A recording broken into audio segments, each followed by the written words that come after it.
Cooper explained to me that there is a fair bit to do with Tara, his wife Tara Rushton, with all of that. The stability at home and the honest conversations.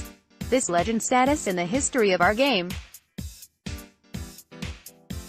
Cooper is not after that, but that's what he has become in that moment, one of the greatest performances in the history of rugby league. To everyone in the room, everybody played a part for us to be here right now. I may not know all of you, but I know that you had an influence on somebody in this room, somebody in this circle for us to win this competition. One for the true believers. Robinson singles out Cooper Cronk.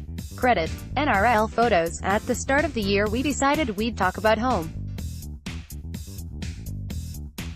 It was about us creating the club we want to create, the greatest club in the history of rugby league.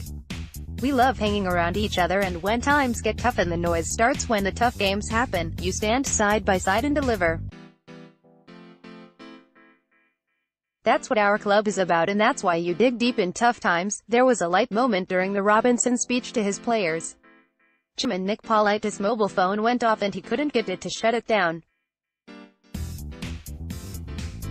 What Politis won't say publicly is that the preliminary final win against Souths was better than the grand final win over the Storm. He was clearly referencing Souths in his speech to the team when he said, "I know that our friends from over the other side keep talking about us having no soul and we live in their shadows. Well, the bottom line is that 21 minor premierships make us the best club, and I am very proud of you, Super Cooper. We have heard all about the physical side of what Cronk did, but the mental strength he showed is just hard to comprehend." Loading. I was really unemotional with it. I think you have to be, he said. It honestly was. When is my next massage? When is my next treatment? Day by day, day by day. I'd only started thinking about playing on Friday night. Saturday morning was the time I thought I could have a chance.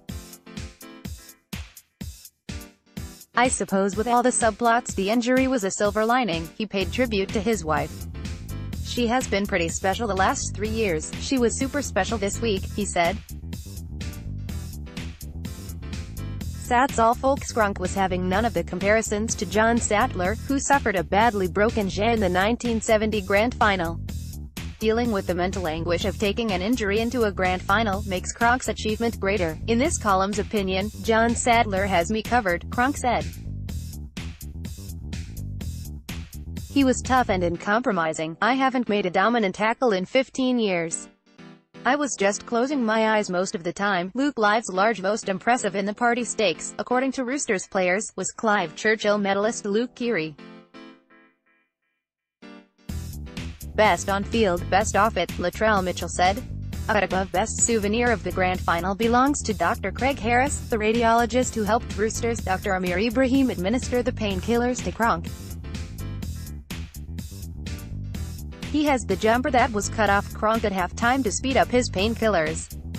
Greg Inglis' handling of his drink-driving charge during the week not only cost him the Kangaroos' captaincy, but also his place in the team. Once Inglis was charged with mid-range drink-driving on Sunday on his way back from the Corrie knockout in Dubbo, he was never going to be allowed to lead the Kangaroos in their tests against New Zealand and Tonga later this month.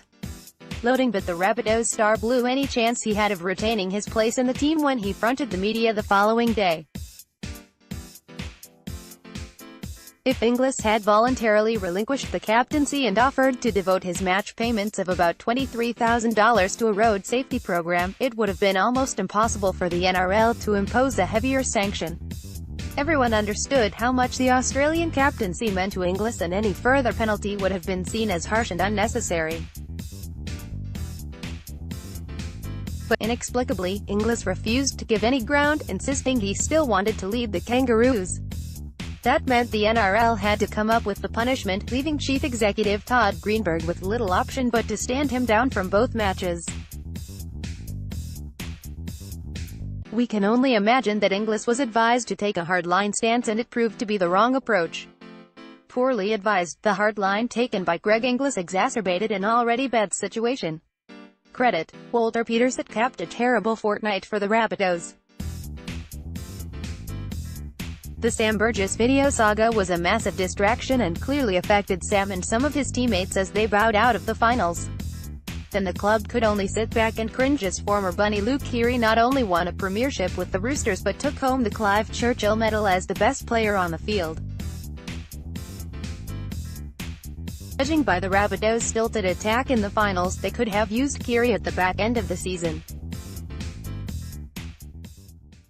Prying ice. Bulldogs weren't the only ones with a long-lens camera prying into their end-of-season celebrations. NRL staff headed to Clovelly Bowling Club during the week to mark the close of a tough season. They were surprised to see a cameraman in a nearby street with his lens trained on their every move. Naturally, the photographer's prize catch would have been a shot of Todd Greenberg or Chief Operating Officer Nick Weeks playing up with a beer in hand. But Greenberg and Weeks missed the function, because they were stuck in the office dealing with the English issue. The cameraman left empty-handed with NRL staff showing the Bulldogs how it should be done. Sam Burgess has been doing a lot to ensure his life away from football can withstand anything, and he has been working hard on his relationship with his wife Phoebe. The pair have been through a lot in recent days and there may be more tough times to come. They have booked a trip to Fiji to get away from all the drama. It is understood Sam has had some downtime on Russell Crowe's property. Danny Weidler is a reporter with Channel 9 News.